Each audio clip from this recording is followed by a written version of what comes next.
மத்திய சப்ரகமுவ மற்றும் மேல் மாகாணங்களிலும், அத்துடன் காலி மற்றும் மாத்தறை மாவட்டங்களிலும் அடிக்கடி மழை பெய்யக்கூடும். சப்ரகமுவ மாகாணத்தின் சில இடங்களிலும், அத்துடன் கண்டி, நுவரெலியா, களுத்துறை, காலி மற்றும் மாத்தறை மாவட்டங்களின் சில இடங்களிலும் 75 மில்லிமீட்டர் வரையிலான ஓரளவு பலத்த மழை பெய்யலாம் என எதிர்பார்க்கப்படுகின்றது. வடக்கு மற்றும் வடமேல் மாகாணங்களிலும், அத்துடன் ஹம்பாந்தோட்டை மாவட்டத்திலும் இடைக்கிடையே மழை பெய்யக்கூடும்.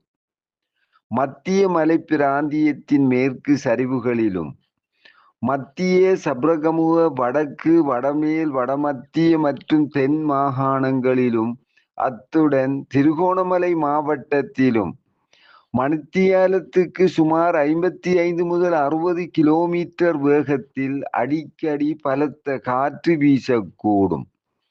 நாட்டின் ஏனைய பிரதேசங்களில் மணித்தியாலத்துக்கு 40 முதல் 50 கிலோமீட்டர் வேகத்தில் அடிக்கடி ஓரளவு பலத்த காற்று வீசக்கூடும்.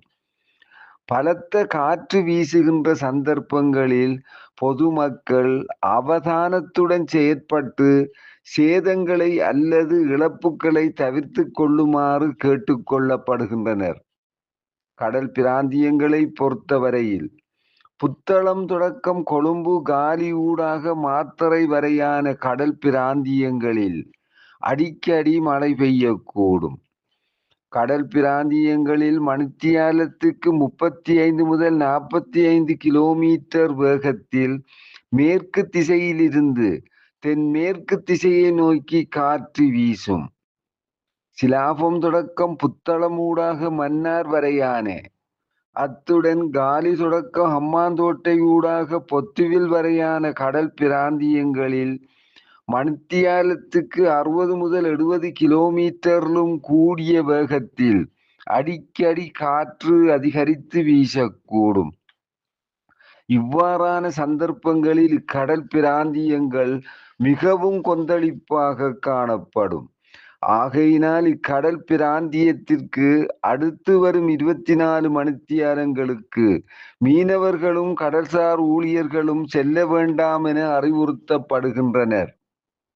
மன்னார் தொடக்கம் காங்கேசன்துறை, திருகோணமலை ஊடாக வாகரை வரையான, அத்துடன் சிலாபம் தொடக்கம் கொழும்பு ஊடாக காலி வரையான கடல் பிராந்தியங்களில் மணித்தியாலத்துக்கு 50 முதல் 60 கிலோமீட்டரிலும் கூடிய வேகத்தில் இடைக்கிடையே காற்று அதிகரித்து வீசக்கூடும். இவ்வாறான சந்தர்ப்பங்களில் இக்கடல் பிராந்தியங்கள் கொந்தளிப்பாக காணப்படும்.